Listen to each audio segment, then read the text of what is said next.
इस बात को गौर से समझ लीजिए। लेकिन इस नए कानून में ही यह व्यवस्था है कि अगर सरकार को वक्फ से अपनी जमीन वापस लेनी होगी,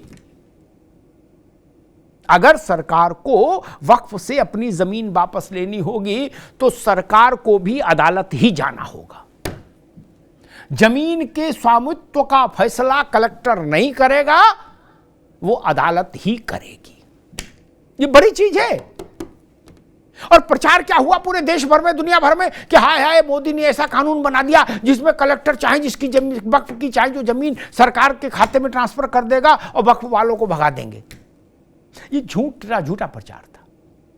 कलेक्टर की सारी जांच पड़ताल सीमित रहेगी राजस्व के रिकॉर्ड तक। उस जमीन का मालिकाना हक अगर सरकार के पास जाना है तो अदालत में ही जाना होगा। जैसे किसी व्यक्ति को अगर इस बात पर आपत्ति है कि उसकी जमीन जबरन वक्फ वालों ने अपने कब्जे में कर ली तो उसको ट्रिब्यूनल में जाना होगा, ट्रिब्यूनल के बाद अदालत में जाना होगा। वैसे ही सरकार के पास भी यही एकमात्र विकल्प है कि अगर सरकार की जांच में आता है कि जमीन वक्फ की नहीं सरकार की है तो सरकार को भी अदालत जाना होगा।